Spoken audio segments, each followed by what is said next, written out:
Right, peeps. Well, this morning I noticed when my car was warming up, I smelt some oil. This thing has 49,000 miles on it. Actually, it's almost to 50,000 now. Yeah, I went underneath and I discovered, of course, I took on this car, took most all the high performance parts off, so it's all back to stock intercooler and everything. I did that, put it on my 1 Series. Anyway, because I was thinking of selling it, but now I'm probably not going to be selling it. But I noticed the oil leak where the valve cover would be leaking, and then I looked on top and it is leaking.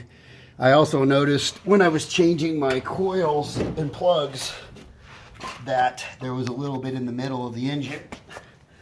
So basically what I'm going to do today is I'm going to replace the valve cover gasket, and while I'm doing that, I'm going to just do the oil and oil filter housing gasket, because as you guys probably know, it's not really too much of a secret.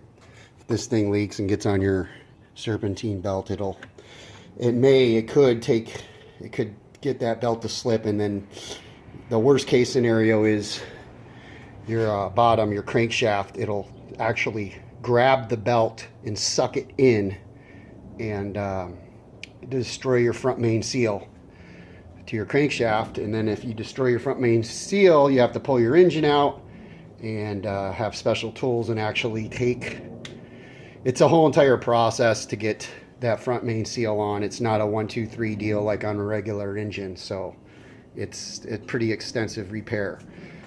So yeah, you definitely don't want any oil on your serpentine belt. However, you guys know this already. It's been 10 years of people have known this for almost a decade now. So, but anyway, so I'm going to replace the oil filter housing gasket, which this car doesn't have an oil cooler, so it'll be a lot easier. So I'll attack that even though there's no leaks. I just don't want to take any chances with it. And then I'm going to replace the valve cover gaskets. I should have done it when I did my valve cleaning, because it's a little easier when the intake's off. However, you don't need to take the intake off to get to it. It's just you got to get your hand a little crammed in there. But anyway, so that's what I'm going to do today. I didn't really want to do it, but just food for thought. If you buy a higher miles car, you can expect to replace it, or it was replaced already. There's some rumors going on that, they go out about 100,000 miles, or a little more. And that's really not it. It's these gaskets they most likely need to be replaced every 50,000. So if you buy a higher mile car and you're at 120,000 and it goes out, it was already replaced before once.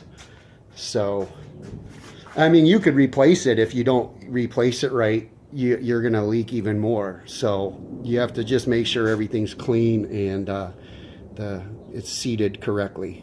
So I'm going to get to that and start attacking this job. Unfortunately, I had a lot of other shit I needed to do today, but I mean, I can't have this thing leaking oil. Not at all, not the least bit. So plus, I'm going to probably start throwing a bunch of goodies back on here and get it turned up again.